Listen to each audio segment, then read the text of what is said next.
Hi, I'm Frank McKinney. Welcome to this Introduction to Airbrushing DVD. In this DVD, we're going to cover many topics, including how to get into airbrushing, how to choose the right airbrush, how an airbrush works, and practical applications for using your first airbrush. The things I'm going to cover include how an airbrush works, internal mix and external mix airbrushes, single and double action airbrushes, the different types of airbrush feeds, the different types of air sources you can use for your airbrush, hoses, regulators, ventilation and safety, workspace setup, as well as choosing the right airbrush for you. We'll also discuss the various paints, as well as basic techniques that you can use on any application. And finally, we'll cover cleaning and problem solving. First, let's have a quick look at how an airbrush works. Surrounding the needle is the paint supply, which comes either from a gravity feed or a siphon feed. When you press the trigger, air will rush through and around the tip of the needle. Now when you pull back on the trigger in a double action airbrush, the needle will pull back slightly and paint will be sucked through around the tip of the airbrush. Now there are many variations on airbrushes. There's internal mix, external mix, and also single and double action. Let's have a closer look at how these operate. Now this is an example of an internal mix airbrush. That means that the paint supply is located inside the body of the airbrush.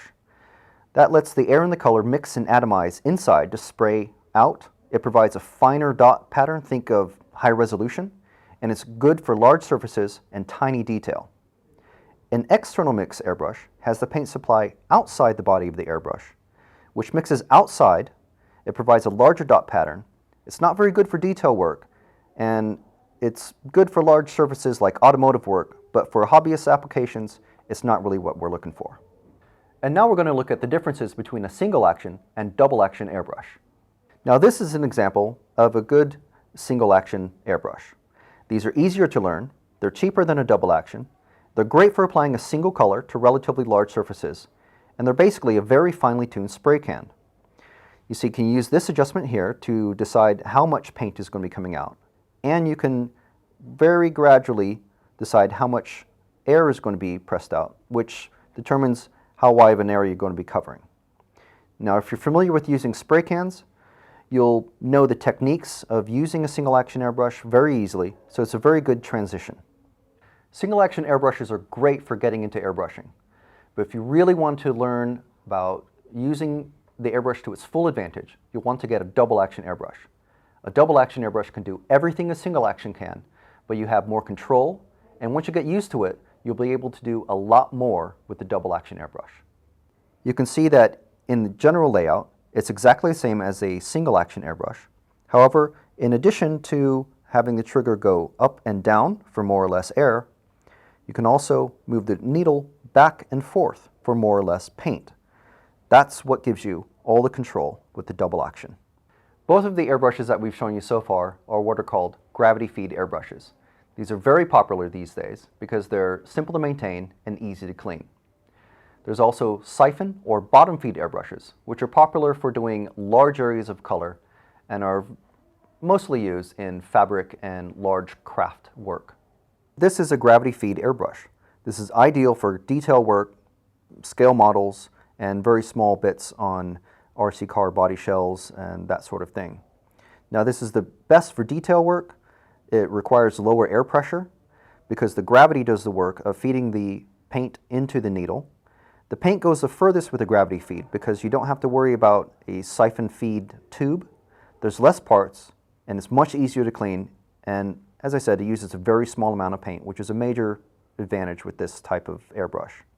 The disadvantage is the paint cup itself limits the amount of color that you have available. So every now and then you will have to remix paint or just mix a large amount of paint and keep dropping it in. You can see at the very bottom of the paint cup is the needle of the airbrush. That feeds directly into the needle and tip, and then the air rushes around that to atomize the paint. So you can see that it's very few moving parts and not much to clean. Very easy maintenance. Now we haven't actually got a siphon feed airbrush to show you, but the way they work is, this is the paint reservoir or the paint cup, and the motion of the air will draw the paint through the tube up into the body of the airbrush and then out through the tip. Now siphon feed, as you can see, you can have a lot of paint ready to spray at any one time. So these are ideal for spraying a large amount of color for anything such as fabric or canvas work. Now these are a general purpose airbrush, so they're best for painting large surfaces or amounts of paint, but they're not really great for detail work because you'll be changing paint quite a lot and there's a lot to clean. As you can see, there's the paint bottle itself, the straw, and obviously the internals of the airbrush. The other disadvantages of siphon feed include you need a higher pressure, which requires faster spraying and passing. You have a little bit less control, and it uses a lot more paint, as I said, for the cleaning. Of course, an airbrush is useless without an air supply. Now you can get such things as compressed air cans, but these are generally not recommended because in the long run, they're very expensive to use, and they lose pressure as soon as you start to use them. And then you have to wait for them to warm up again, and they're generally just not recommended. Most people will go ahead and go straight to using a compressor of some sort, and we've got a couple here to show you. Now here's an example of a small tabletop compressor that's good for basically general use. It plugs into the wall, it has 3 different pressure settings, it comes with an attached air hose, and a little connector for Iwata type airbrushes. It's good for running at about 10 or 15 minutes at a time, and then you have to let it cool down again. But that's generally enough time to get a good base coat down and do a little bit of detail work before you have to let it cool down. Now that air compressor is great for doing airbrushing if you're doing just 1 or 2 times a month. But if you're going to be airbrushing a little bit more often, you need something a bit stronger and a bit more rugged. Now let's look at some stronger air compressors. Now at the other end of the scale, we have general purpose air compressors. These usually have a large tank. This one's pretty small in comparison, and there's a motor on top and separate gauges. This one will tell you how much air is in the tank, and this one will tell you how much air is coming out when you open the valve. Now the advantage of these is that they don't really run for very often because the tank is holding in the air, and then the motor just tops up the tank when it needs to. The disadvantage is that they're very loud. So if you're using this in a garage or a shed, you'll be okay, but if you're using it indoors, it's going to be pretty loud. Now as I said, this is a general purpose air compressor. Now you can get specialist airbrush hobby compressors, which are smaller and quieter, but they will cost quite a bit more money. And now we're going to talk to you about how to connect your airbrush compressor to your airbrush. Now the way many people are introduced to it, this topic, is the vinyl air hose, which is just generally not recommended. These are very easy to find and quite cheap, but they kink up very easily and just really not recommended. The best way to connect to your airbrush is with a braided air hose. You can see this has a fabric outer lining and O-ring seals, and this one even has a built-in moisture trap. We'll get into moisture traps a bit later on. Now to connect your airbrush to your air hose, sometimes you might need a little adapter. This one connects Iwata type adapters to Badger airbrushes. This is an adapter to connect your air hose to your compressor or moisture trap. And very important is a roll of Teflon tape, which you can pick up at any DIY shop. And this is to wrap around the threads of the adapters to make sure that there are no air leaks. I mentioned moisture traps earlier. Now these are very important to have because as the compressor compresses the air becomes warm and holds water vapor. When that air cools, the water vapor becomes liquid, and it eventually will get to your airbrush and spatter onto your finished paint job just as you finish putting down the best finish you've ever done. So the moisture trap holds the moisture, traps it, and lets you drain out the moisture whenever needed. Now here's an example of a fairly basic moisture trap and air regulator. You can see we've got the capture tank for the moisture that you will be getting in the air, and here's a little release valve for it, so you can actually see when the water is ready to be drained. Here's the pressure gauge, and here's the regulator for adjusting how much air pressure is coming into the airbrush. The air comes in here and comes out there. It's very simple. Now there are various designs of moisture trap, but we just want to emphasize that it is important that you get one because you never know when that paint spatter will ruin your very best work. And now I want to talk to you about safety and ventilation. Now, the ideal place to do your airbrushing is outside, but not everybody has that luxury.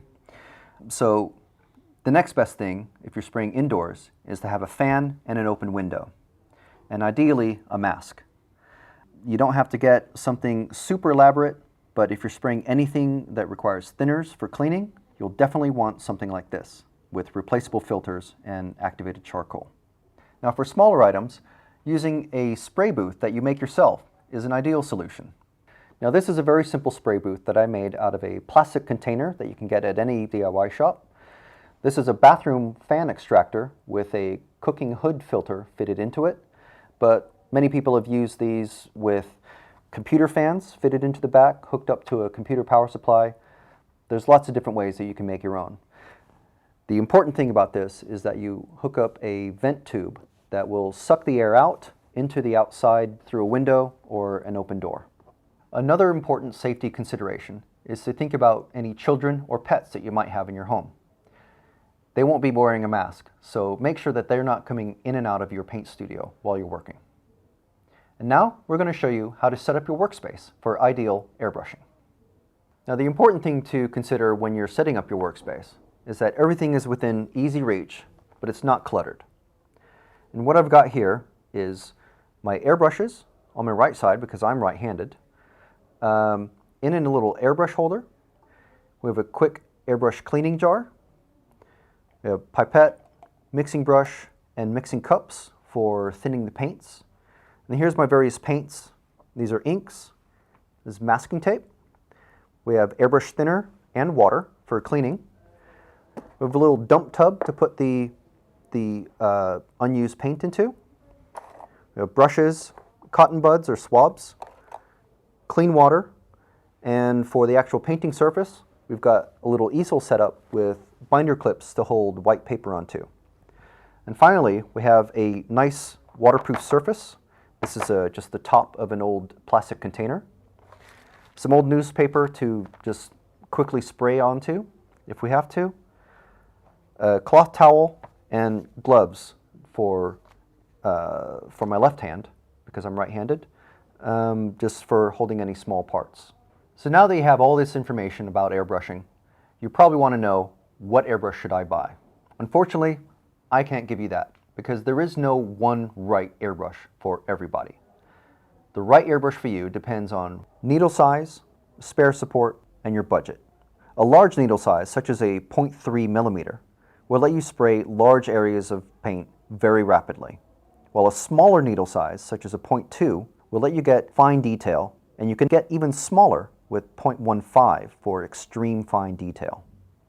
The best choice is generally one airbrush for large surfaces, such as a 0.3 needle, and another airbrush for fine detail work, so you can swap between them as needed. Another important consideration is spare support. Just make sure that you can get replacement or optional needles, tips, heads, paint cups, etc.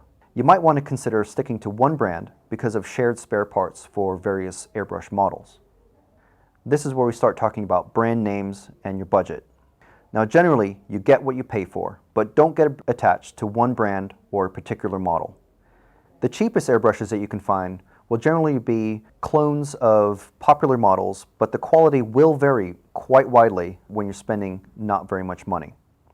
If you're able to spend a bit more, you can start looking at brand name airbrushes such as Badger, Iwata, Harder Steenbeck, Thayer and Chandler, and Grex. The extra cost will get you better reliability, smoother action, factory warranties, easy spare parts availability, and better consistency with your airbrush work. No matter what kind of airbrush you have to make sure that your paint is the right consistency to use in your airbrush. So why do I have a jug of milk on the desk? Well, the secret to mixing paint properly is to, basically you want the same consistency as skim milk, which is what we've got here. So just to demonstrate, I'm going to pour a bit in. As you can see, as we tilt the mixing cup, you can see just there's a very light skin of milk just running along the edge as it runs down the cup. That's the consistency that you want when you're spraying paint through an airbrush. So if you have any doubts at all, go ahead and get yourself a bottle of skim milk. So now let's show you how to actually mix some paint. So here we've got some white paint and some thinner. Now we're using acrylic paint for the purposes here. So, but if you're using enamels or urethanes, whatever, the principles are still the same. So we want to mix the paint fully, make sure all the pigment is spread out completely, and you see it's consistent. And then we're just going to put a couple drops of paint in there. So there's your unthinned paint, straight from the bottle. And now we'll put in several drops. The amount of thinner to paint to use will vary depending on the type of paint that you have, the brand, and what sort of paint you actually have. So you can see there that's still much too thick. So we'll take a few more drops. Some brands it will be 3 parts thinner to 1 part paint. Some brands will be 10 parts thinner to 1 part paint. So now I think we're getting there. So you can see as we run it up the side, compare it to that, maybe a little bit more.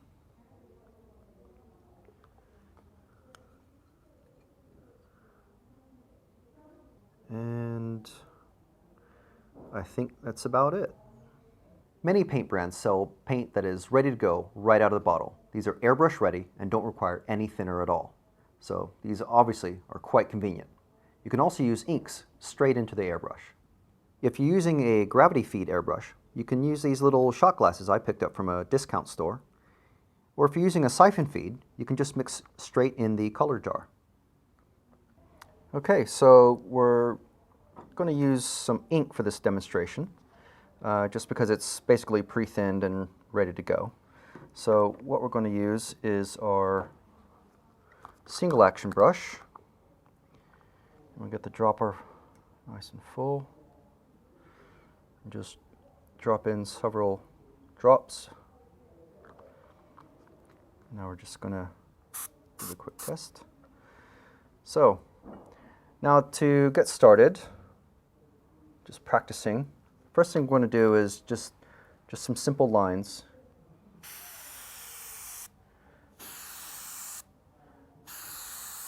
Just as straight as you can, and try to go in various levels of intensity on the paint. You see here I did one that was quite light, the first one's quite thick. Now this is one of the problems you can get if you're not used to making smooth passes, is if you start with a line as it's without doing it properly, you want to make sure that you're doing the pass and then you finish your pass and then you start off smooth, and if you don't end smoothly, you end up with a big blob at the end. So just get practice doing some nice smooth lines, and then practice going up and down. And oh, we're out of paint already.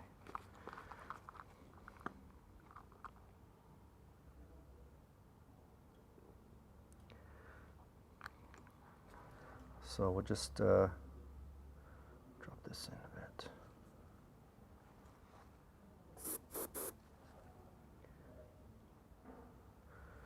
So now we'll try going up and down.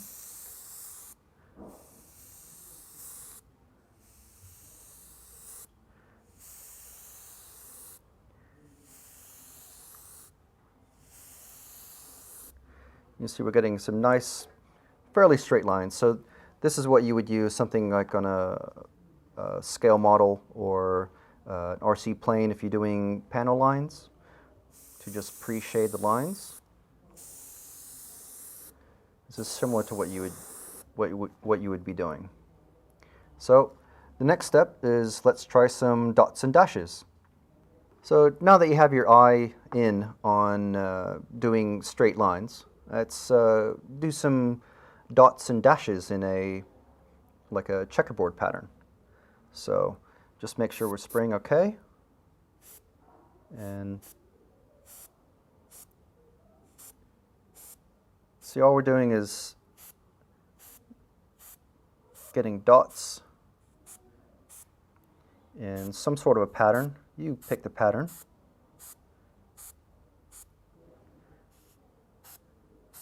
You can vary the intensity. Try and do some very light dots here. Oop.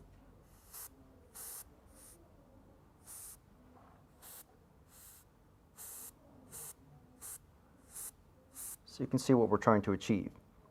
Now let's try to connect the dots using dashed lines. Now this is where you get used to doing your smooth passes again. So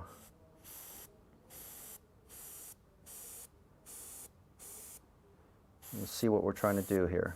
Just basically, this is just a very simple technique for getting your eye in and knowing where the airbrush is pointing. And beginning and ending a smooth line of paint. So now we'll go up and down.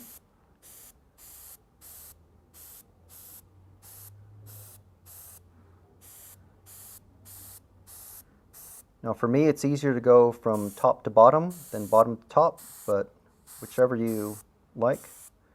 Maybe practice both, see which is easier for you.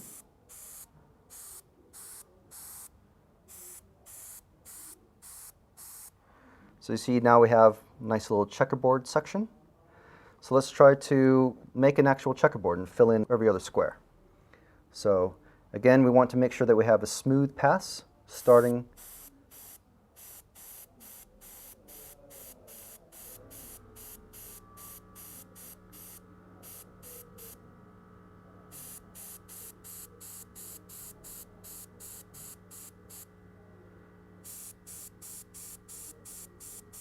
I'm a bit off there, aren't I?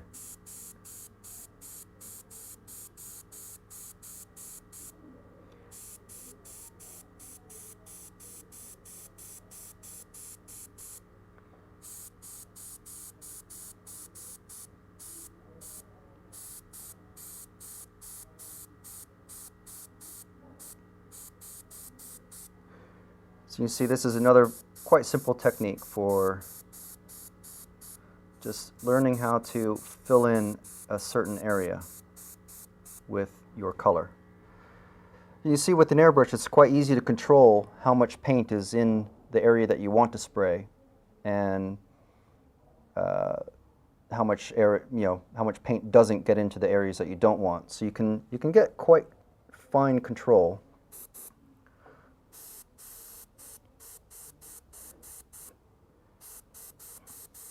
And like I said before, this is quite like a finely tuned spray can. So with a spray can, you basically be covering the entire page by now. But with the airbrush, you can get just about exactly where you want to paint.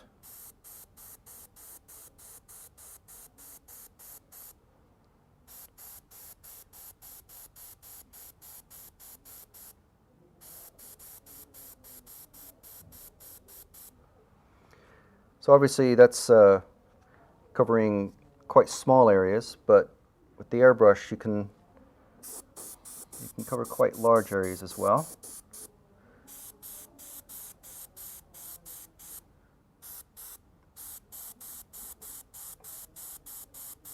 Which makes this great for base coating scale models and warplanes and almost everything really.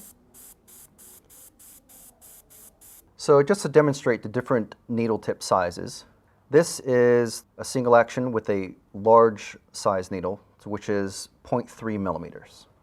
So this is the needle opened up all the way. So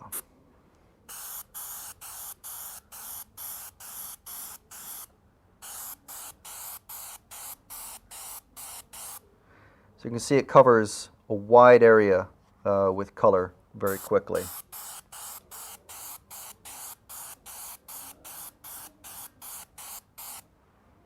This is a 0.2 needle, just to show you.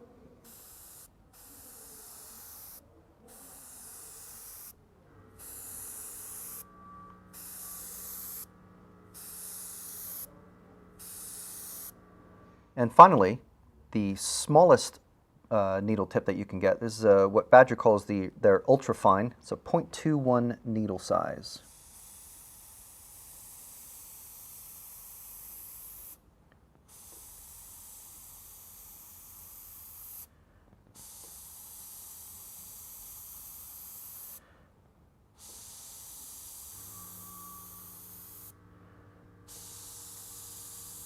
Noise you might be able to hear is the general purpose compressor that we showed you earlier in the video. It's just outside, so keep the noise down. So you can see you can get down to pencil and even hair width with lots of practice with this needle. It's very good for ultra fine, precise detail work. So once you're used to your airbrush and you've done some of the basic practice, one of the things that you'll want to do, especially if you have a double action, is to just start literally with a blank sheet of paper and just try drawing some designs and get used to just using it and get your eye in and know where it will be pointing and spraying at on the paper at any given time. So something like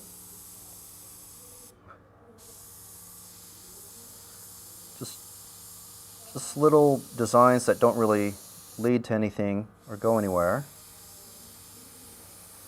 And just experiment with your air pressures, how far you're pulling back the trigger, and how far away you are from the paper. So for this, I'm using a green ink, which is basically pre-thinned, so I don't have to do anything with that to thin it down to make it ready for spraying. But if you're using a paint, just mix up a large batch of it so you can basically fill a sheet and just get used to your brush and just see what sort of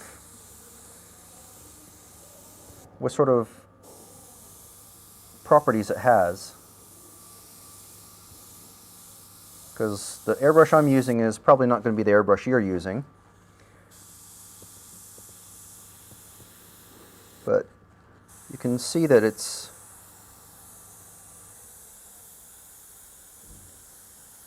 really easy to get your eye in and get a nice even coat.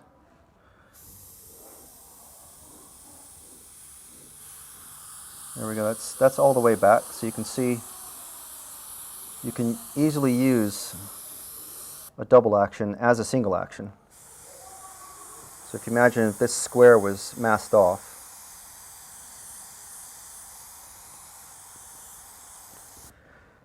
you get a nice good coat.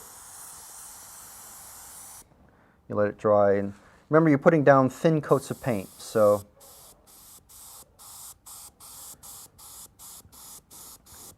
spray a bit, let it dry, spray a bit more. You don't want to have big runny blobs of paint like that. You want to have nice smooth section.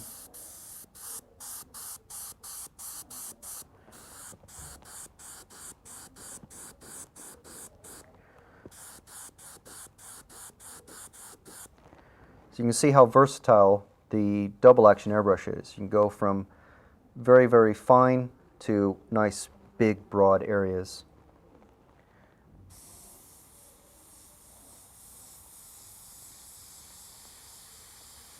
And this is still all with the ultra fine needle, so you can get a lot of coverage. I'm out of ink, so I just got to refill, but you can see that is about half a paint cup on this particular model, and so that's quite a lot of coverage you can get. Refill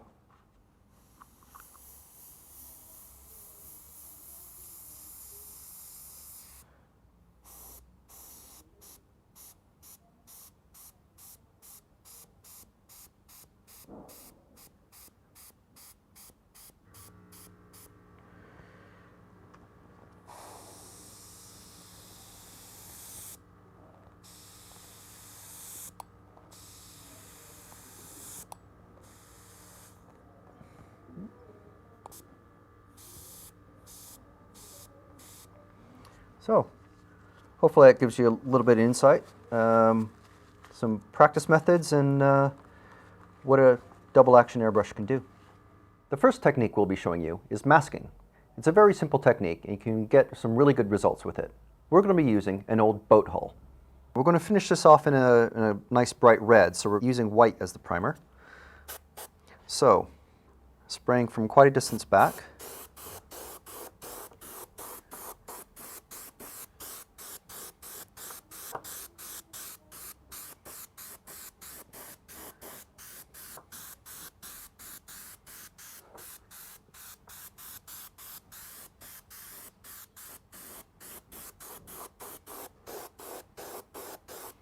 You see I'm not concentrating on one area at a time. I'm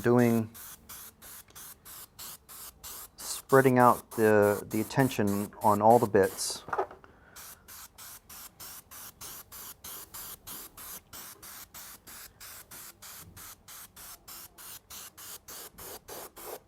So we get even coverage and it gives everything a chance to dry.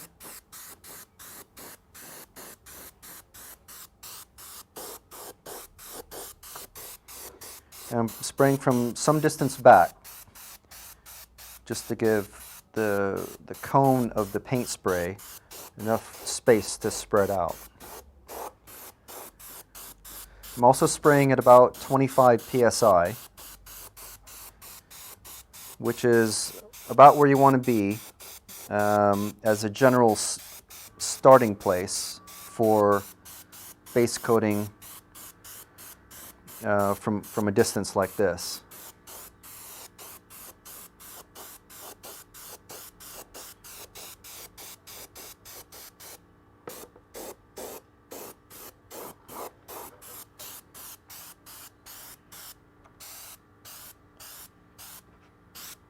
Just open up the needle a bit. And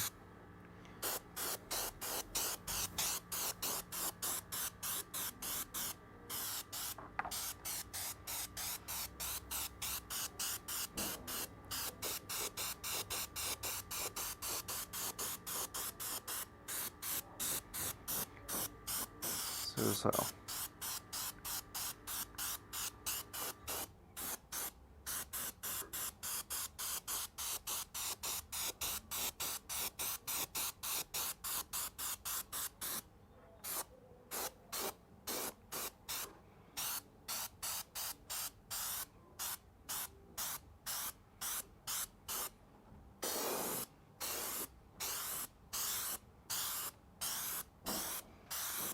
So I think that's a good even coverage. We'll give that time to dry before we move on to the next step.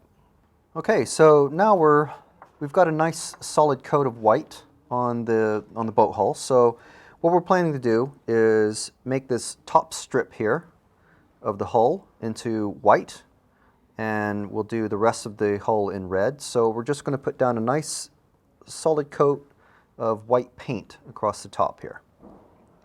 So just give it a spray.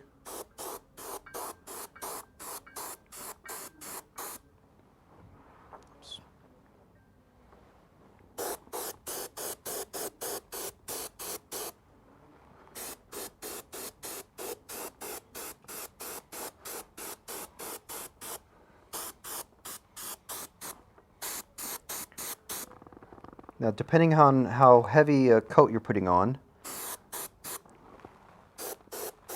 you might want to leave it a bit to dry, but we're doing okay so far.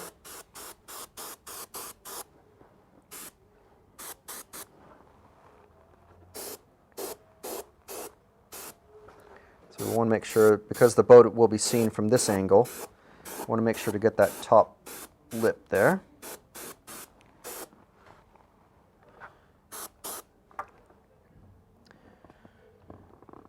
Okay, so we'll just carry on until we have a nice solid coat of white going across the top. Okay, so now we've got a nice deep coat of white there, and we're going to mask off the bumper line of the hull, and we're going to make sure that the bumper line is included in the masking so it will remain white, and then we'll have the rest of the hull be a bright red. So what we're going to use is some high quality masking tape. This is from Tamiya, and then that will be the sharp edge of the paint going along the bumper line, and then we'll just use some DIY store, just generic masking tape for the rest. So what we're going to do is use one continuous piece of tape so that there are no joins or risks of bleeding underneath the tape, and just go along the whole bumper line.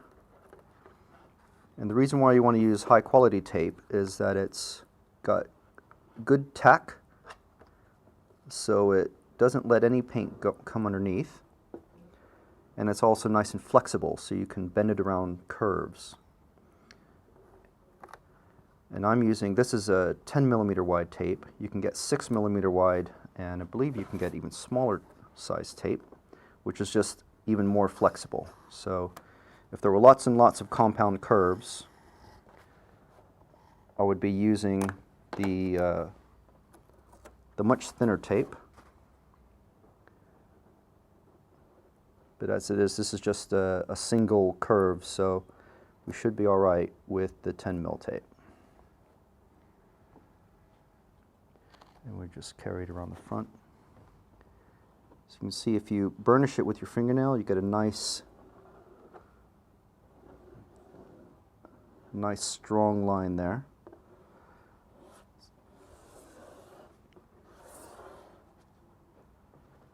And now we just take our generic masking tape to mask off the rest.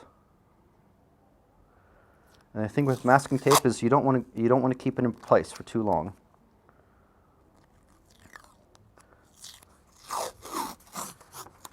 But luckily, because the airbrush will be spraying fairly quickly, we don't need to worry about leaving it in place for a couple hours. It'll just be a few minutes.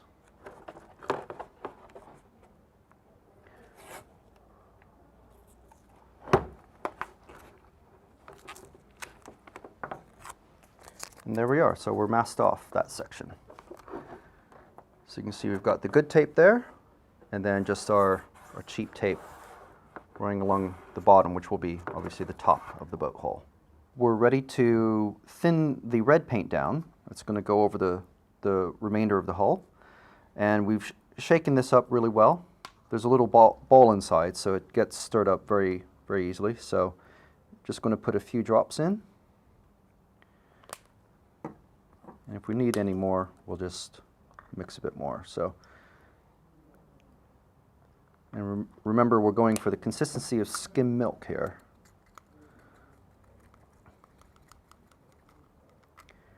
So you see how that runs up the side and runs back down in little rivulets. That's about right. So you'll have to experiment with the various brands of paint that you're using and the pressure that you're spraying at. We're spraying at, for base coating, we're doing about 25 to 30 psi. And again, that will vary depending on your airbrush and the paint that you're using. And you're spraying from about 20 centimeters or 6 to 8 inches away. So we'll just put that in.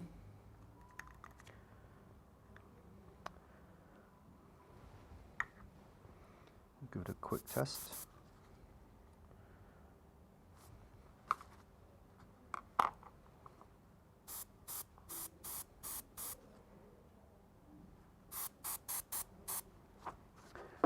So we'll start.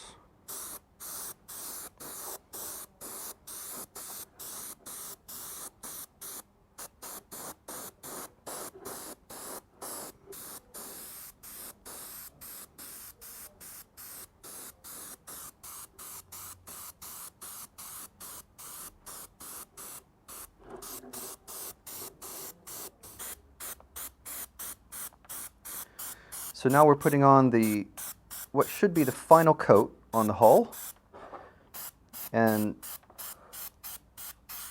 just remember that we're using the base coating techniques that we learned earlier. Just smooth passes, always moving, and just thin coats of paint so you don't have any runs and you get a nice even coverage.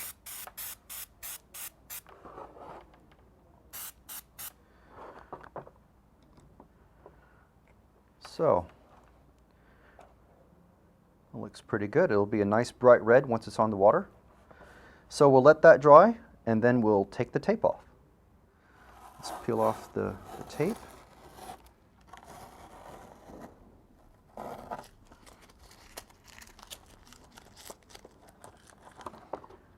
And now, final layer.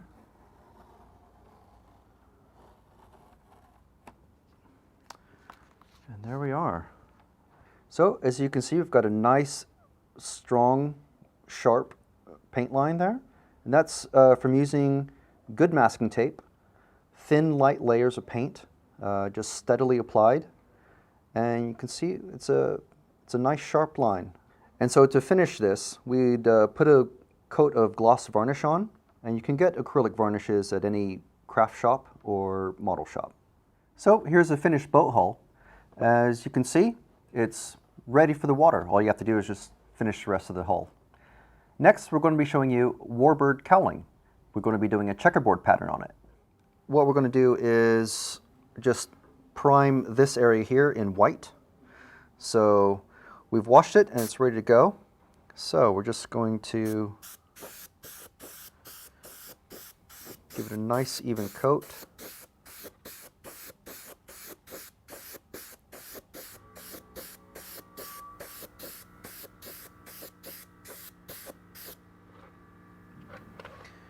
And then at 90 degrees, just make sure it's nice and even.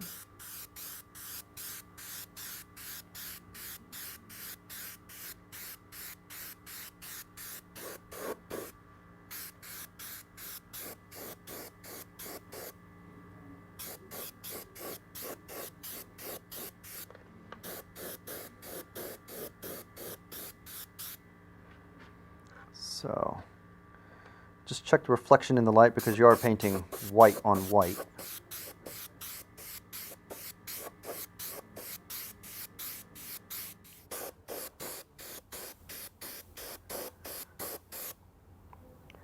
So I think that's nicely base coated there.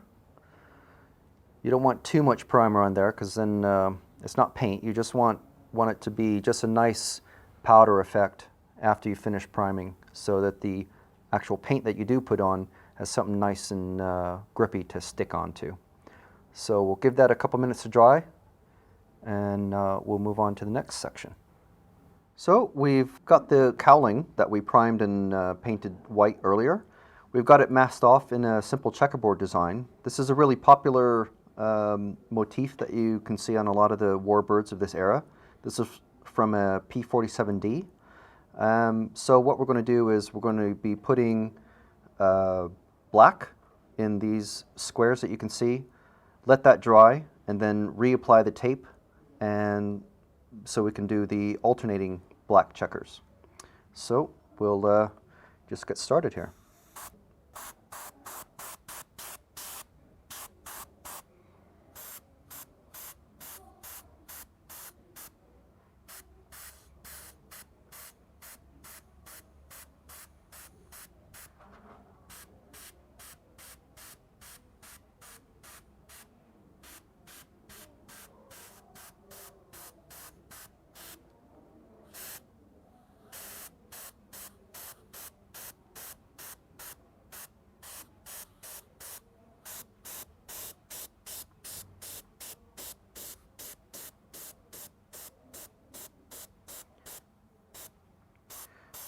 Now on this particular cowling, this is fiberglass, so we had to make sure that we scored it a bit with some light sandpaper, and then put the primer on, and then did the base of white.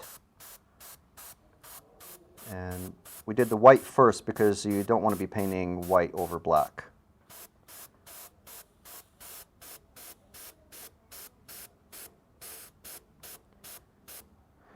And when you put the tape down, you want to make sure that the edges are firmly in place, just use your fingernail or fingertip to make sure that they're solidly put down. So you can see we're getting a nice coat of black now. Just multiple light coats, just like with anything. And hopefully you can see there that we've got some good coverage. So we'll set this aside to dry for a few minutes and come back and reapply the tape. So we've taken the masking tape off. You can see we've got lots of nice crisp squares. And the next step is to put the masking tape over the squares and paint in the alternating squares. So we'll do that next. Okay, so we've done the final bit of masking on the checkerboard pattern.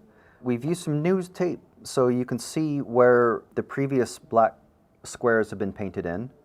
And we've just put tape over those squares at perpendicular angles. So we're obviously going to be painting where it's now white, so you can see where the checkerboard is going to be filled in.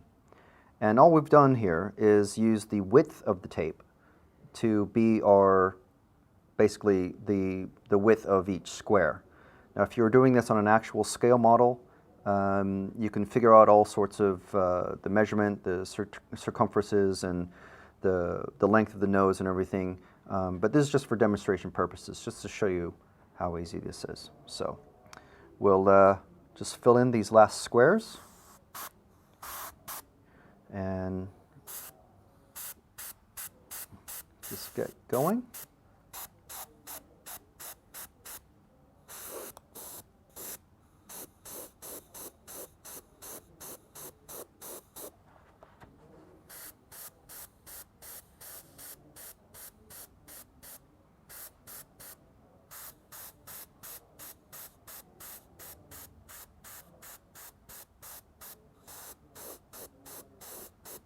And again, as always, we're doing just light coats, not too heavy.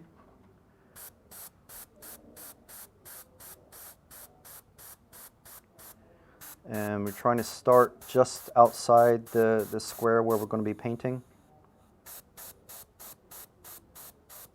and finish up just outside on the opposite end.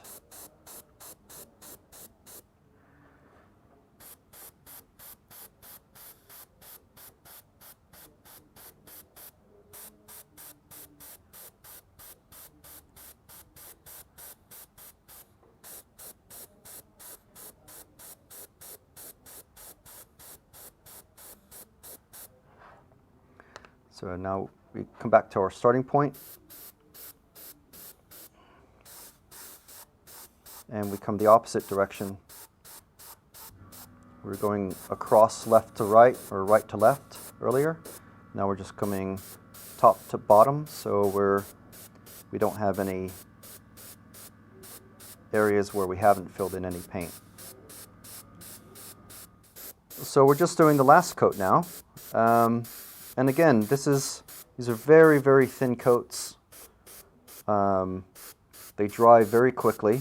And what's important about this to remember is that these are thin coats, so they add hardly any weight to the aircraft. So just go to once over just to make sure we're okay. And it looks like we are. So we'll let that dry and then we'll peel off the tape and see our final result. Okay, so the big reveal, we've taken off most of the masking. And here's the last bits.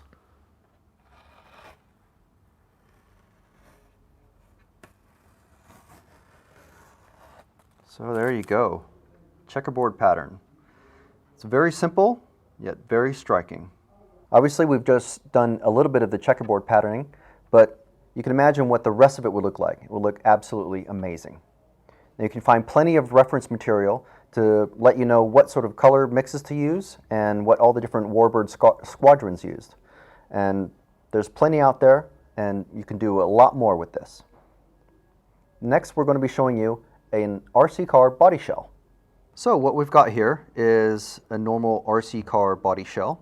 These are clear, and what you do with these is, because the cars can crash quite a lot, you paint them on the inside so that the polycarbonate protects the paint and the paint doesn't get scratched off. So what we've done is we've wiped down the inside of the body, and what we're going to do is we're going to do a gradual blend of yellow in the front, because these guys like to have bright front ends so you can see where the car is pointing. Yellow in the front and fading into red for the rest of the car. So we'll just start dusting in some paint here.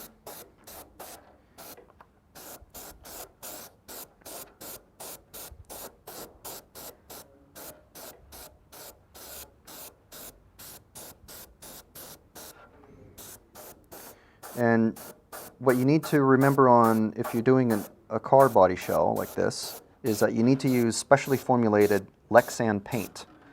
Lexan is just the brand name of the polycarbonate that's used, but it's a special paint that has flexible properties, so that if you use normal paint, the paint will just flake and crack right off when you crash the car.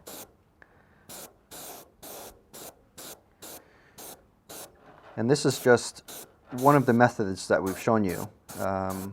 It's kind of an extension of base coating, but doing the gradual blend is just something that's really nice about airbrushes that you can't really get with the spray can.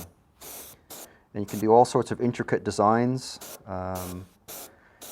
You can paint animals, skulls, other cars, and of course there's masking. You can easily do masking with RC car body shells.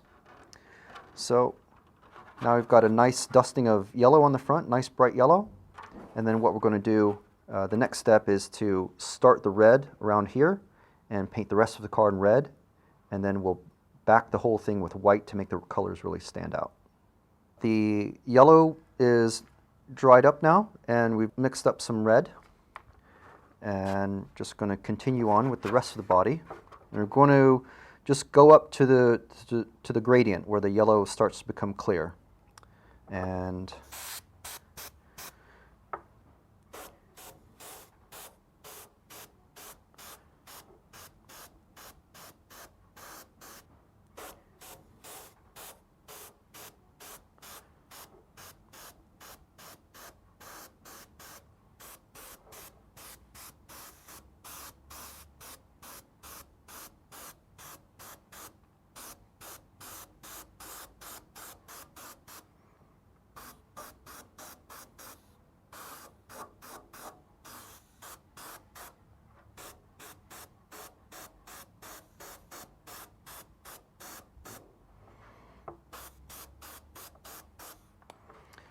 so hopefully you can see there's a nice fade that's starting to appear. And as you put down more layers of red, you'll get a nice solid red there. And then you back it with white. So we'll let this dry for a bit, put down a couple more layers, and we'll show you the finished result in a bit. Okay, so we've got a nice solid base of red now, and now we're just going to back the red and the yellow with white to make them really come out. So again, we're using the double action, which, as we said before, can be used for both detail work and base coating, just like this.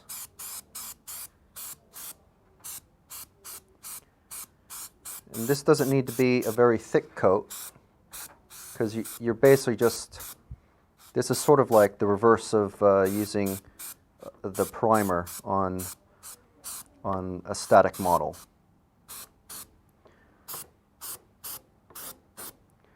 So you see it's just a bit brighter now.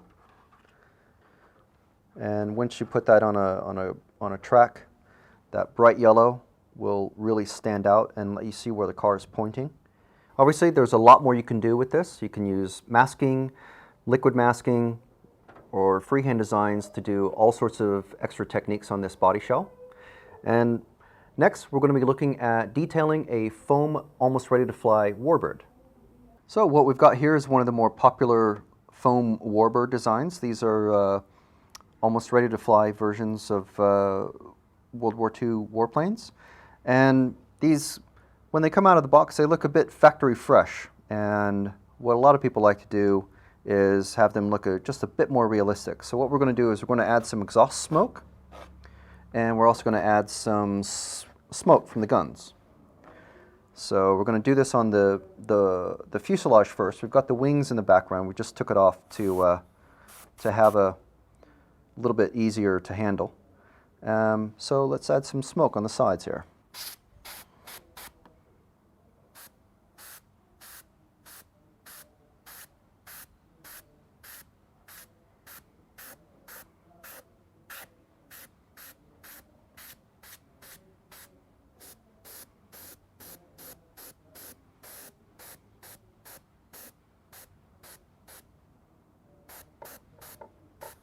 And now we're going to do the fuselage guns. And we're doing it in this sort of direction because this is how the guns would have actually been firing. So there we are. So you see we've got a little bit of weathering there on this gun, and the other gun's factory fresh. You can easily see the difference.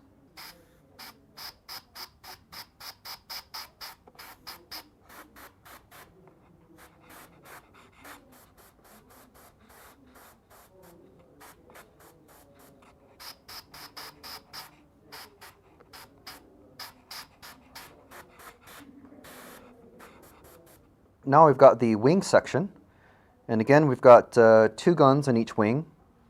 And if you look at pictures, or just imagine how the airflow would come over the wing with the gun smoke coming off the gun, you can see that basically there's just going to be a black streak coming off the leading edge of the wing there. So all we're going to do is come back like that. And how much or how little of this you do to your plane is completely up to you. Obviously it just adds just a bit of personalization and you know, customize the look, you know, make it your plane.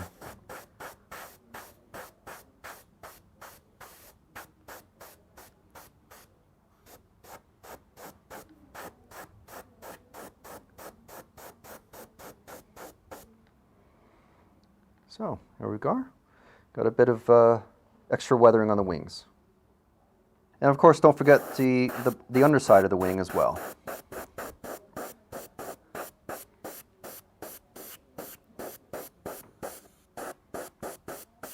Just remember to match the general width of the paint that you put on top. So here's the finished warbird. As you can see, just a little bit of weathering effects can really make the details pop out on this thing. Next, we'll be showing you how to clean your airbrush so it's ready to use next time you're ready to go, and also troubleshooting tips. Now, when you're painting a model or anything at all, you're going to be using different colors. And between colors, you need to make sure that you clean your airbrush out thoroughly. Here's how you do it. What I've got here is just an old food container that I use as my paint dump pot.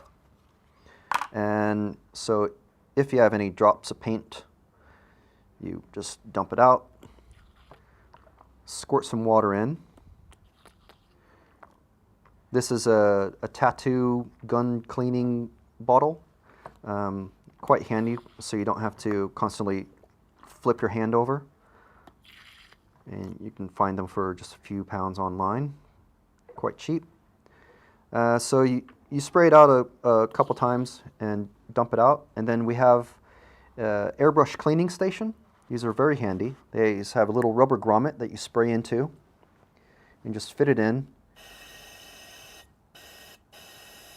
And basically it's just a neater way to spray out anything that's in the brush rather than spraying it in here, because the water will spray out and get on your work surface. These have a little filter inside there that keep the water from splashing out. So give that a good clean. And then we just get some paper towel. Wipe out the inside so that it's mostly clean, you see there. And then we just want to have a look at the tip.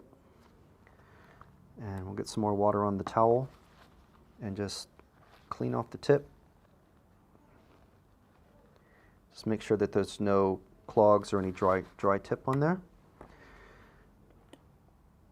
And then just put a bit more water in and spray it on the towel just to make sure that we have no color left inside.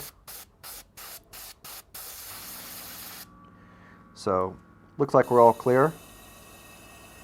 One last blast into the cleaning jar, and now you're ready to mix up your next color and put it in. At the end of the painting day, you want to make sure that your airbrush is completely clean before you put it away. So the first step is to make sure that you clean it as if you're doing a full color change, and then we're going to take you through a few additional steps to make sure it's completely clean before you put your airbrush away. Okay, so it's the end of your painting day. You want to pack away and go to bed. But you've got a dirty airbrush. You don't want to leave it in this sort of state. So what we're going to do is, instead of water, we're going to use airbrush thinner. And this could be, if you're using acrylics or urethanes, just your regular thinner. It'll instantly dissolve that paint. So we'll agitate it a bit, and we'll get our paper towel, and we'll just give the inside of the paint cup a good wipe. Now on a siphon feed airbrush, you can, if you've got separate caps on your paint jars, you're probably just fine to leave the caps on as long as they're airtight, because you don't want the paint to get gunked up inside. And so what we're also doing is making sure that the outside is clean. Even though most of these good airbrushes are chrome plated, still looks quite messy to have dried paint caked up on the outside. So now the inside of the paint cup is nice and clean. And just to make sure that we're getting everything, another quick squirt, a couple drops of the thinner, and we'll get a cotton bud, and we'll just make sure that we get that deep in there. And if it comes back with any color like that, well, it's not really clean. So just make sure that we get that completely clean. And the next step is we're going to just remove the needle so we can give that a good wipe. On this model, you take off the back of the handle, loosen the needle chuck, and then remove the needle. And you can see that there are just a few little dried specks of paint on there. So we want to make sure and get that sort of stuff off before we put the airbrush away. And the next step is we're removing the front of the airbrush that holds the needle tip in place. On this particular model, the needle tip is right there. It's very, very tiny. It's just held in place by the screw-in bit there. And you can see that there's a collection of paint on the needle tip itself and inside the hold down piece, and also right there on the part that holds the needle tip in place. So we just want to make sure and get all those bits of paint out. And we're using, again, just some airbrush thinner and the cotton swab. As you can see, everything is nicely cleaned now, and we're just assembling it. On this particular model, reassembly is just obviously the reverse of disassembly, and everything hand tightens. There's no need for wrenches. But if you have to take your airbrush apart, even just a little bit, make sure that you follow your manufacturer's instructions and just pay heed to what they want to tell you. That way you'll avoid any unnecessary problems. And there we are, nicely cleaned. Now it might look like cleaning your airbrush every time you use it is a bit of a hassle, but believe me, it will save you a lot of headaches in the long run if you keep your airbrush clean and your equipment well maintained. For longer term cleaning, especially if you've used your airbrush maybe a couple of weeks ago and you've got dried paint gunked up inside, what you're going to probably need to do is any parts that come in contact with the paint, so you can see there's the nozzle valve there. You're going to want to just give that a soak for a couple hours in some thinner. So just make sure that's submerged. And you can also use denture cleaner or even an ultrasonic cleaner if you want. On this particular model, the needle tip comes off with a little wrench that's supplied with the airbrush. That's also going to want to get soaked. And the inside of the cup there, just give that a squeeze of some thinner, and that will help cut through the paint. Again, this is acrylic paint, so it takes a little bit more time for the thinner to activate on the paint and get it cleared out. But with enamels and urethanes, the thinner usually instantly takes away the paint. The other thing you're going to want to do is completely remove the needle, and as you can see, there's quite a bit of buildup there. It's not horrible, but it's still quite a lot, so just give that a good wipe, and if you need to, let that soak as well. And it's a good idea at this point to inspect the needle, because if it's been banged around a little bit, you might have bent the needle, which is going to cause you problems, and we'll see that in the troubleshooting section. So you can either roll the needle on your workspace and just to see if it flexes or anything, and if it does, well, you're going to need a new needle. All right, so after a good soak, everything is nicely cleaned, as you can see. So now with just a quick reassembly, and you're ready to put it away until the next time you use it. Now we're going to have a quick look at some of the common problems that you might encounter and how to solve them. So the first problem you'll probably see is called spidering. It's called spidering because you can see the little legs of the spider. Obviously there's a lot more than 8, but you get the idea. This is generally caused by spraying too close or spraying at too high pressure or having your paint be too thin. Things like thinning your paint and what air pressure to run and how far away to spray from, that all depends on your personal preferences, the type of paint you're using, and even your airbrush. So it will take some experimenting just to get past some of these very simple problems. Okay, let's say you've been painting for a bit and you come back from a little break and now there's no paint coming out of your airbrush. The first thing to check is make sure that you don't have what's called tip dry, and that means just take a moistened towel and just clean off the tip and give it another spray. If that doesn't work, you might have a little clog in the system there. So again, take your towel and gently cover up the exit of the airbrush. And if you've got a gravity feed, just put your thumb over the top, because what you're going to do, this is called back flushing. And you can hear the bubbling. And what that's doing is it's forcing the air is coming from around the needle tip into the paint reservoir. And so it's basically, it's clearing that clog. And now you should be able to continue painting normally. One problem you might see is off-center spraying. This is basically, you know that the airbrush is pointed at a particular area, but it's actually spraying just a little bit off, either to the side or up or down. Now, this is often confused with clogging, but it's either a dirty needle, in which case just make sure that you keep your needle clean, or it could be a bent needle, in which case you'll have to replace your needle.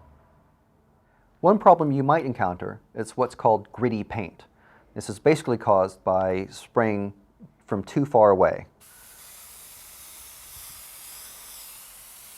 And you'll be able to tell the problem is if you run your hand over the surface and it just feels like very, very fine grains of sand or grit on the surface that you're painting. And the solution to that is very simple. Just spray a bit closer. And you can see when you get the optimal distance for spraying. So that's landing wet and then drying on the surface, which is exactly what you want. Another problem you might see is what's known as runny paint. This is basically you're spraying much too close to the surface. The solution to this, very simple. Just back off a bit.